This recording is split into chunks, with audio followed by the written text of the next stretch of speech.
What's going on, everyone? Welcome back. Today we've got our week 3 picks outright versus the spread along with our locks of the week. So make sure to tune in. If you guys enjoy, hit that like button, subscribe. Also check us out online at alldaypigskin.com. If you guys want early access to these picks, then just sign up for our free newsletter and you will get them. Also give us a follow on Twitter at alldaypigskin to continue interacting with us as the week progresses and see what our thoughts are on these games. That'll be extremely useful. All the details in the description. But for now, let's get right into it. Before getting into our breakdowns, we want to give you guys a quick word from our sponsors at Overlay Fantasy Sports, who are taking DFS to a whole nother level.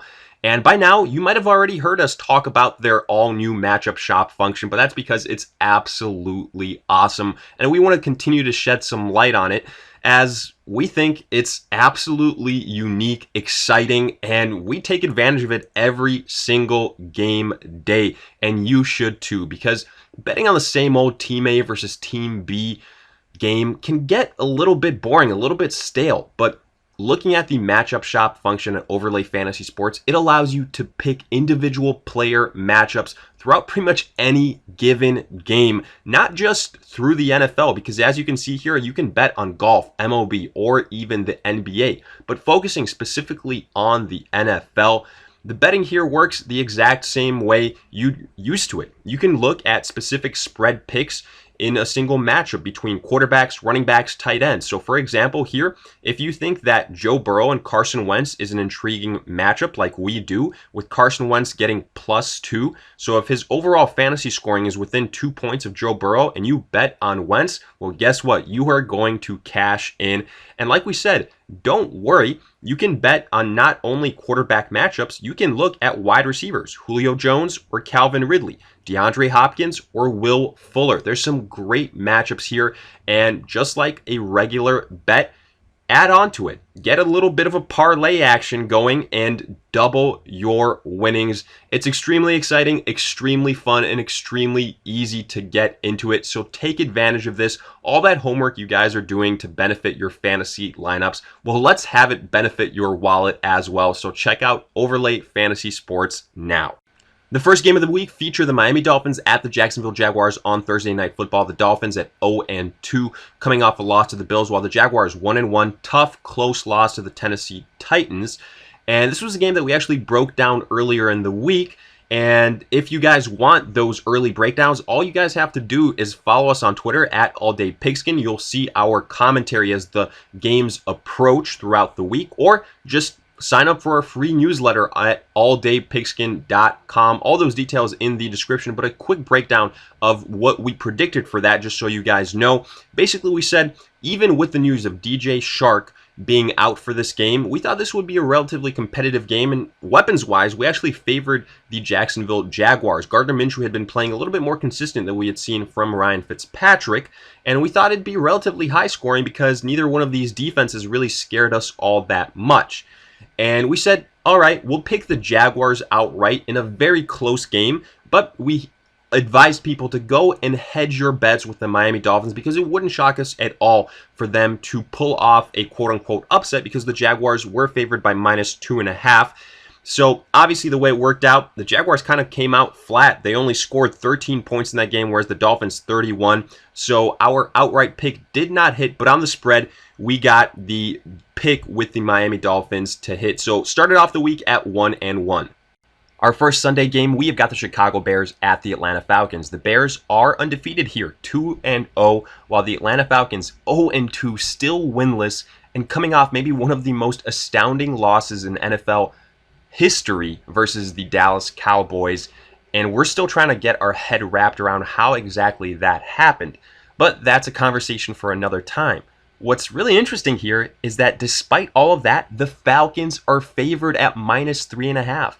But guess what's even more wild? We actually think that that spread makes all the sense in the world, and here is why. When looking at the Bears, this has been the easiest part of their schedule so far. They should be 2-0. But despite that, they haven't been all that convincing in their victories. They're 1 or 2 plays away from actually being winless themselves. That's why we like the Falcons here outright. But let's look at the matchup itself, because these two teams do things a little bit differently. For the Bears, they've got an average offense with a game-managing quarterback that still hasn't taken the next step in Mitch Trubisky, incredibly inconsistent, and struggles to find his open wide receivers.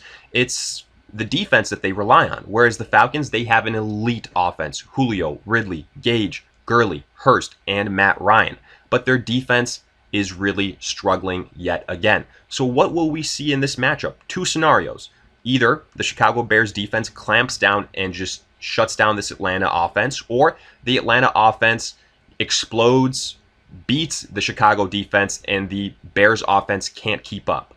Honestly, we think it'll be somewhere in between. And what we mean by that is more than likely the Bears defense will hold for a little bit, but at the end, the talent offensively for the Falcons will win out, and they'll make a couple more plays. Matt Ryan more so than Mitch Trubisky. That's what we're banking on. However, worth saying here, Julio Jones is limited with a hamstring heading into this game. That could potentially tilt things in favor of the Chicago Bears. And I won't say here that the Bears have zero chance of winning. I could absolutely see them pulling this out, especially with how undisciplined the Falcons have been defensively. But the point we're trying to make, as things stand right now, we like the Falcons outright. But on the spread, we actually love the Chicago Bears. At -3.5, we think this game will be very close, scoring in the mid-20s, both teams having a chance to win. And if the Falcons do pull it off, we don't see them winning by more than 3 points. So for that reason, we like the Bears on the spread, but the Falcons outright. Next up, we've got the LA Rams at the Buffalo Bills. Both these teams undefeated at 2-0. The Rams taking care of business versus the Eagles, the Bills doing the same versus the Dolphins. And when looking at this matchup, the Bills are favored on the spread at -2.5, but it's very close, practically a pick'em. And this is really where we see which one of these undefeated teams is for real. Because for the Bills, they have benefited from one of the easiest starting schedules, beating the Jets and the Dolphins. And yes, Josh Allen has looked incredible, but don't expect it to be that easy versus a Rams defense that's much better than the first two matchups that Josh Allen has seen. But for the Rams as well, this Bills defense is better than what they've seen versus the Dallas Cowboys and versus the Philadelphia Eagles. So it'll be really close. I really like the wide receiver duos that these teams have in Robert Woods and Cooper Kupp versus a Diggs and a John Brown. So that's a wash to me.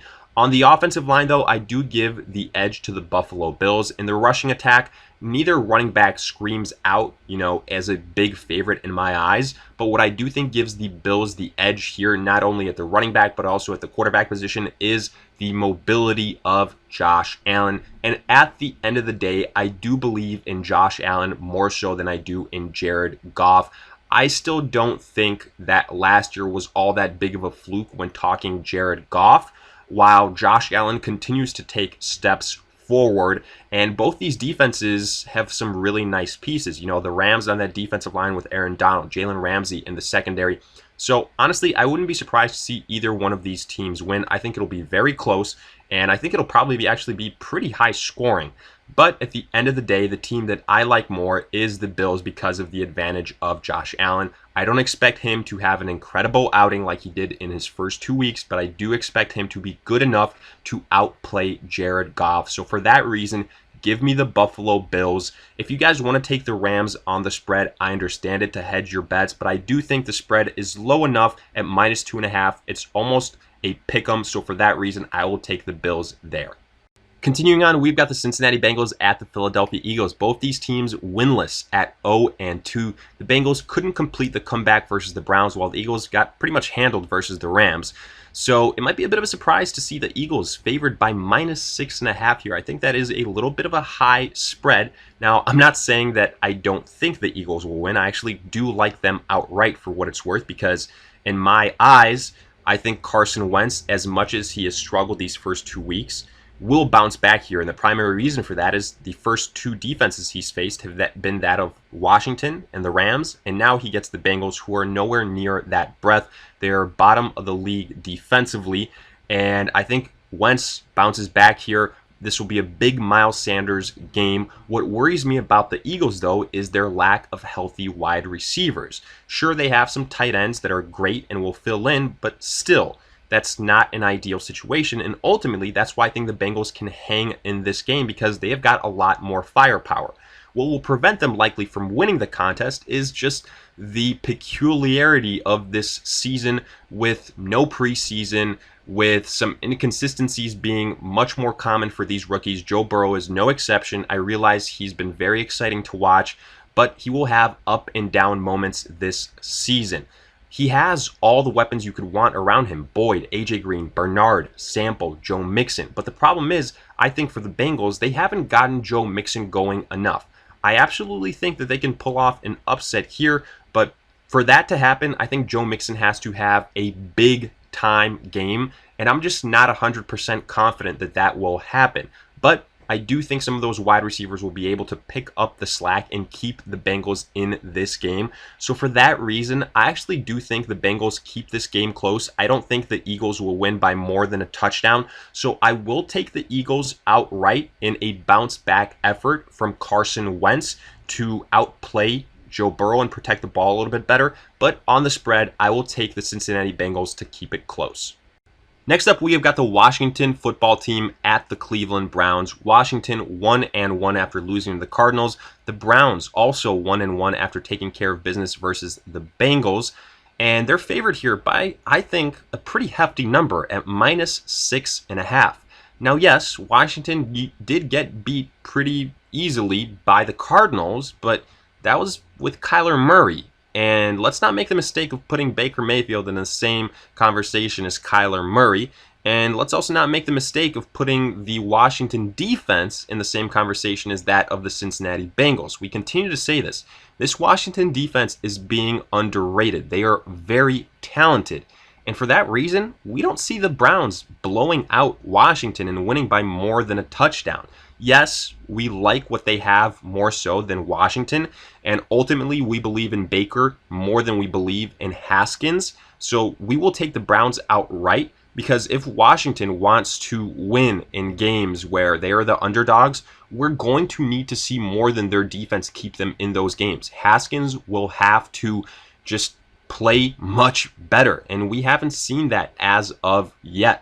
So for that reason, we have to give the edge to the Cleveland Browns offensively, even though they can be just as big of a mess, if not more, with Baker Mayfield under center. But that rushing attack should take some pressure off of him. And at the end of the day, maybe Haskins and Baker Mayfield, you call them a wash, but it's no question who has more weapons around him. That is Baker Mayfield in a landslide. So for that reason, we will take the Browns here outright. I think this will be an ugly, probably pretty low scoring game. And for that reason, I like Washington on the spread. That -6.5 number for Cleveland, a little bit too high. Continuing on, we've got the Tennessee Titans at the Minnesota Vikings. The Titans 2-0, coming off yet another very close victory last week versus the Jaguars.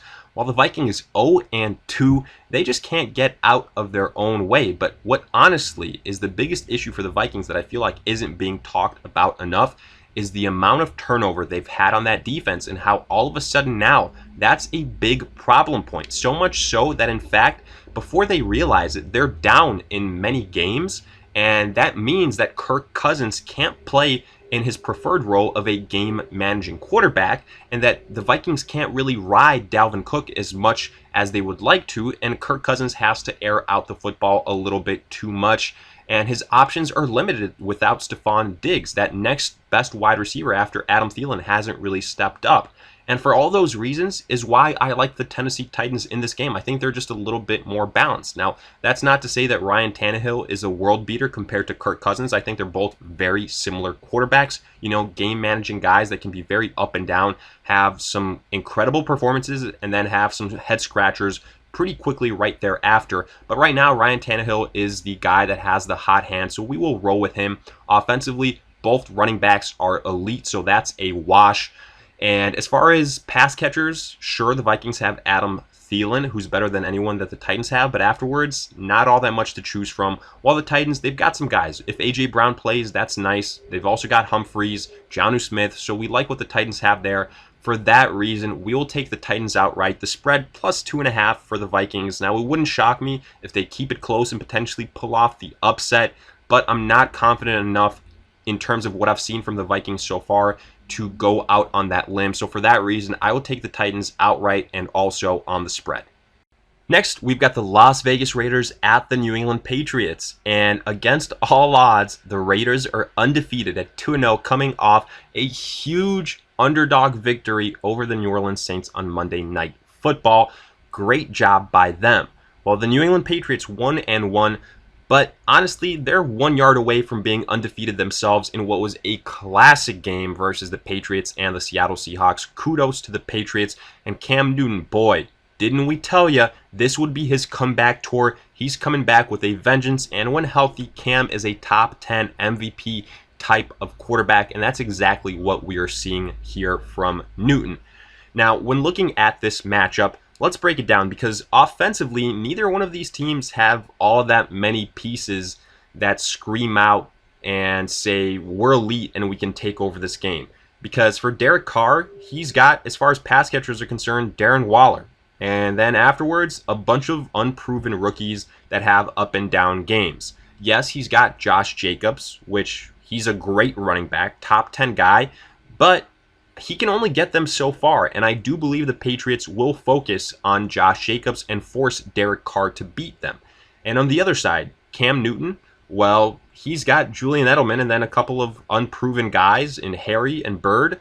And you know, there's some other running backs. If James White plays, that'll be a nice bonus. Sony Michel. But none of those guys are, again, elite. Cam Newton is the best rusher on that football team. But when you consider all those things, I do think it comes down to Cam Newton versus Derek Carr.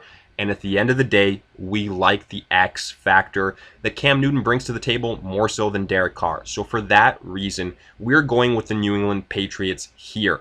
The spread is -6.5, and even though it seems a little bit high, I just don't think that the Raiders defense will be able to stop Cam Newton, and then furthermore, that the Raiders offensively will be able to keep up with the Patriots, who've still got a decent defensive unit. So for that reason, I will take the Patriots on the spread as well. Next, we've got the San Francisco 49ers at the New York Giants, and talk about a matchup between probably the two most injury-riddled teams in the NFL. And unfortunately, that is the storyline here. The 49ers are 1-1. Yes, they were victorious last week versus the Jets, but Raheem Mostert hurt. Jimmy Garoppolo hurt. Bosa hurt. Man, this once great defense just last season now all of a sudden doesn't look all that great in 2020. And with Jimmy Garoppolo expected to miss this contest, I think this is a great game to take the Giants at least on the spread. Honestly, we like them outright, but if you're a little bit nervous there, the spread is great because right now the Giants are at +4.5. The 49ers defense doesn't scare us. And yes, I realize the Giants are without Saquon Barkley, the biggest injury coming out of week 2, ACL out for the year. That's brutal. No questions about it. But don't sleep on the turf toe injury on Sterling Shepard that will also keep him out for several weeks. He's a big part of that offense. So both these teams, again, they're hurting. That's the takeaway here. But the Giants, they've got more depth at those positions. They have got guys like Golden Tate, Slayton, Evan Ingram. They brought in Devonta Freeman. They will fill in that running back spot probably by a committee to begin with. So I think they're better right now in the short term than the 49ers. If Jimmy Garoppolo was playing here, I would take the Niners.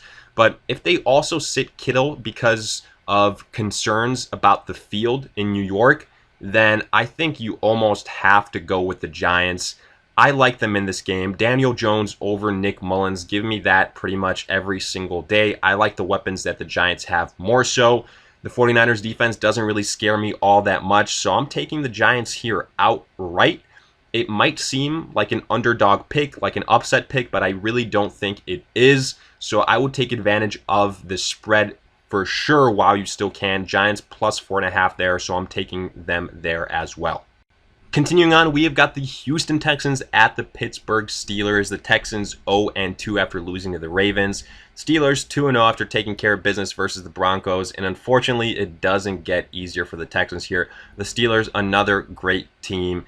And Deshaun Watson, boy, oh boy, wouldn't it have been nice to have a guy like DeAndre Hopkins on your team? Well, It's a shame, but now Hopkins is in Arizona, and the Houston Texans and Deshaun Watson are really hurting at that position, seeing some inconsistencies. Week 1, it was Brendan Cooks being a little bit banged up. Week 2 was Will Fuller kind of mysteriously disappearing. Now, both these guys are expected to be available in this contest, but it's an awful matchup here, folks. And honestly, Deshaun Watson hasn't looked all that great to kick off the season. If it wasn't for a late rushing touchdown versus the Chiefs, that Week 1 performance would have been relatively bad, and it wasn't all that great versus the Ravens either. And the scary part is the Steelers' defense is better than both those other teams. I like the Steelers in this game. The Texans don't scare me all that much. While the Pittsburgh offense, with all those pieces healthy, James Conner, Big Ben, is on another level. They're a top 10 unit. And if Deontay Johnson continues to take that next big step and potentially replace Juju Smith as the #1 wide receiver on this team, well, this Steelers offense can be even better. So due to that, I'm taking the Steelers outright. All things considered, I don't think the spread is big enough at -3.5. Maybe the Texans cover if Big Ben absolutely implodes, which has happened before. But I think in terms of philosophy, in terms of game flow, it's going to be tough for that to happen here. Run the football with James Conner, get a little bit of a lead, and then let the defense do its thing. I'm taking the Steelers outright at -3.5. Too many inconsistencies out of the Texans offensively with those wide receivers. Just a bad matchup on paper. So I think the Steelers can cover the spread at -3.5 as well. Next up, we've got the New York Jets at the Indianapolis Colts. And honestly, we don't have to say all that much here. The Jets are 0-2. The Colts are -10.5, 1-1, coming off a victory over the Minnesota Vikings. The biggest spread on the week, and with good reason. Folks, the Jets cannot stay healthy offensively at the wide receiver position to save their life. First, Jamison Crowder, now Brashad Perriman. It's just a long laundry list, and Sam Darnold needs all the help he can get. No Le'Veon Bell. This is going to be rough sledding for the Jets, no matter how you look at it. And the Jets defense, not all that great either.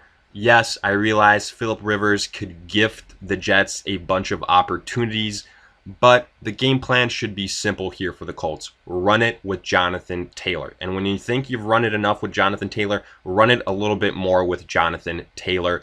Don't let Phillip Rivers potentially lose you this game like we've seen him do versus the Jaguars in Week 1. I have to take the Colts here. That's the smart pick here. Even without Paris Campbell, they've still got Michael Pittman. They've still got T.Y. Hilton. I think T.Y. Hilton gets right in this game. Now, maybe the game flow won't allow it because the Colts will just be rushing the football down the throat of the New York Jets. But the Colts should be favored here. They should be favored by this much. I like them outright. There's not much else to say. The only reason I will allow myself to take the Jets on the spread, and that might be the craziest thing we're saying at this point, is just because the spread is relatively high. I don't think the Colts will blow out the Jets, and I do think the Jets have some garbage time points in them. So for that reason, I will take the Jets on the spread. If you guys want to avoid that, I completely understand it, but at least go with the outright Colts pick here. That should be a lock of the week. Moving on, we've got the Carolina Panthers at the LA Chargers. The Panthers 0-2 enter this game without their best offensive playmaker, Christian McCaffrey, probably the best running back in the NFL. High ankle sprain, out 4 to 6 weeks. That's a big deal. And then the LA Chargers, technically they've also got an injury on their hands, man, but those pesky team doctors will do that to you from time to time, I guess. Because Tyrod Taylor, chest injury, will not play. Justin Herbert will make his second start in a row. And last week, boy, the Chargers offense, just the Chargers team in general as a whole, looked better with Herbert under center as they took the Chiefs to the wire in overtime, ultimately losing. But nonetheless, this team got a spark with Justin Herbert. All those offensive weapons, which there are a lot of on this team, Keenan Allen, Hunter Henry, Mike Williams, Eckler, Josh Kelly, looked much better with Herbert under center. And that's because he's willing to throw the football more and not just continuously tuck it down and rush it when things break down. But either way, whoever was starting here for the Chargers, whether it's Taylor, whether it's Herbert, I would be taking the Chargers confidently. And here's the reason why. This Panthers defense is god-awful. One of the worst in the NFL, if not the worst. And Teddy Bridgewater, without Christian McCaffrey, without being in that New Orleans Saints system that saw him succeed last year, is not the Teddy Bridgewater you want. This is a suspect offensive line in Carolina. And even though you've got DJ Moore and Robbie Anderson, and they'll get plenty of volume, this is not the best matchup for them here, as this Chargers defense has neutralized the Kansas City Chiefs and the Cincinnati Bengals. The Panthers don't have nearly as many weapons as either one of those teams, and I don't think we're going to see a scoring outburst from the Panthers here. I like the Chargers defense to have a good game. And on top of that, this is a perfect game for the rookie to get up to speed in the NFL, to bounce back from his first loss. This Panthers defense, like we said, it's really bad. The rush defense, though, is what will be the difference maker. I expect Austin Eckler and Josh Kelly to have huge games, and Justin Herbert probably won't have to do all that much, if anything. Like we said, though, if he does, he's got the weapons around him. So for all those reasons, I love the Chargers here. Without Christian McCaffrey, the Panthers' chances just dwindle winning any matchup, but this is just a bad one on paper. I'll take the Chargers outright. The spread pretty high at -7.5, but with good reason. Still, though, I'll take the Chargers there as well. A combination of a great defense, along with no Christian McCaffrey and a turnover-prone Teddy Bridgewater, screams the spread for the Chargers, too. Next, we've got the Dallas Cowboys at the Seattle Seahawks. The Cowboys 1-1 coming off that miraculous victory over the Atlanta Falcons. Good job to them, but will they be lucky enough to potentially do it again here versus the Seahawks, who are 2-0? No. No is the answer to that question. A hypothetical question, because the Seattle Seahawks beating the Cam Newton New England Patriots. Great defensive stop on the 1-yard line to preserve their undefeated record. They're playing like the best team in the NFL. Russell Wilson is the MVP frontrunner. He has been allowed to air it out. Yes, he's played some, not elite defenses, but guess what? The Dallas Cowboys would also fall in that category here in Week 3. They've got injuries across that defense, and I love what Russell Wilson has done so far. If you look at the matchup itself offensively, yes, Dak Prescott might have some more weapons with guys like Gallup, Cooper, and CeeDee Lamb, as opposed to Lockett and DK Metcalf, but we don't think that advantage is all that big.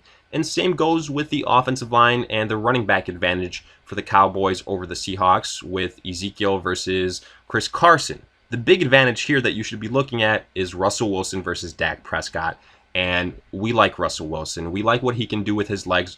We like what he can do with his arm, and we love his accuracy. For all those reasons, we think the Seattle Seahawks win this game. We don't think that they will have the same type of collapse that the Atlanta Falcons did to allow the Dallas Cowboys to come back on them. I think the Seattle Seahawks are the better team from top to bottom. I will take Russell Wilson to continue his MVP start to the season.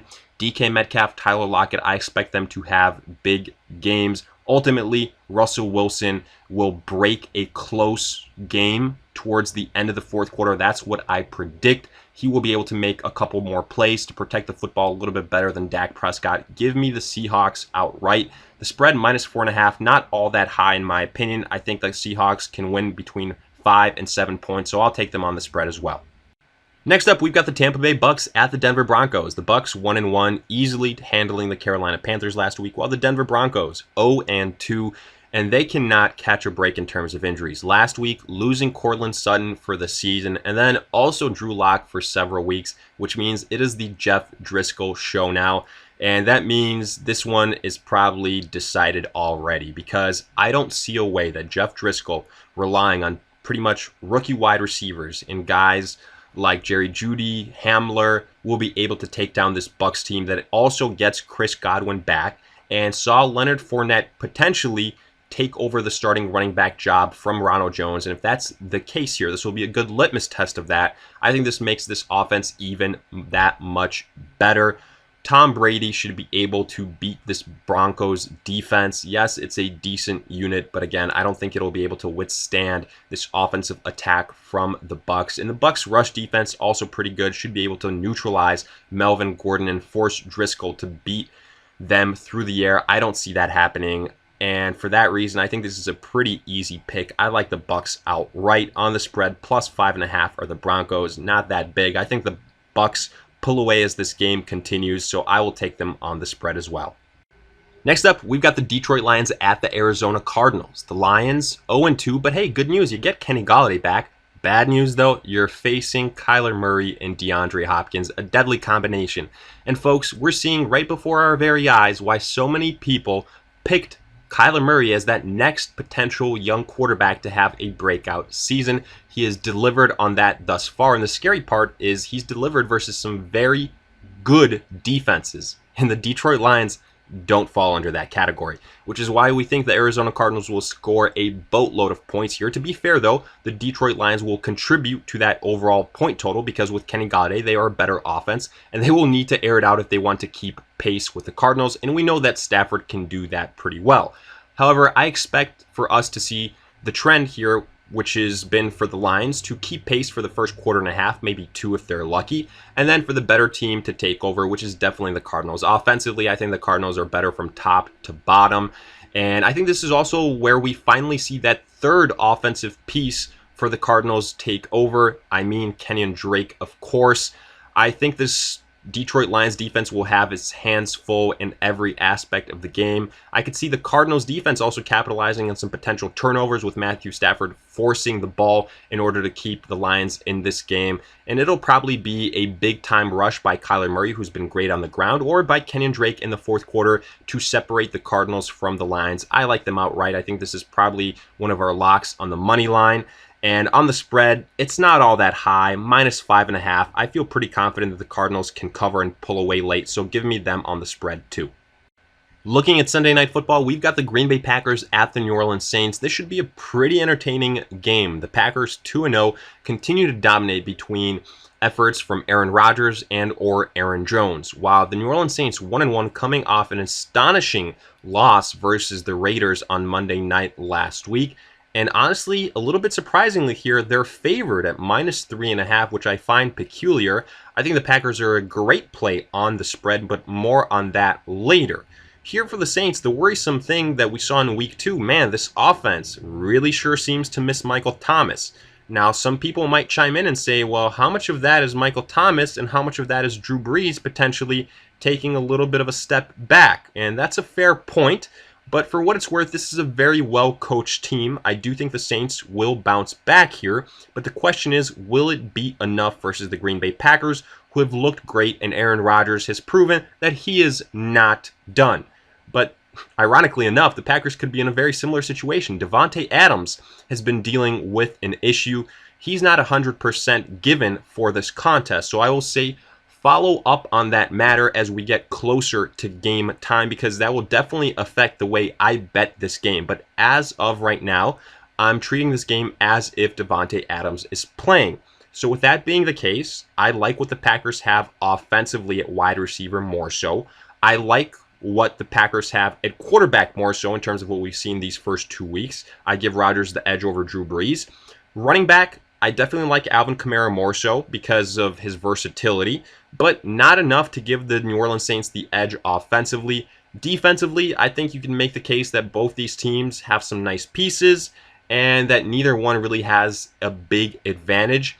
So when looking at all those factors, yes, I realize this game is in New Orleans, but again, without a full capacity in terms of fans, how big of an advantage will that really be? I have to go with the Packers here. I think they're just a little bit healthier right now at some important positions, and Aaron Rodgers looks a little bit more consistent than Drew Brees. So give me the Packers to win what definitely should be a very high-scoring, close game. I think it'll be very back and forth. Both teams will have a chance to win it, and even when the Saints don't play well like we saw last Monday night, they still have a chance to tie it up or to potentially win. I think that's what we will see here versus the Green Bay Packers.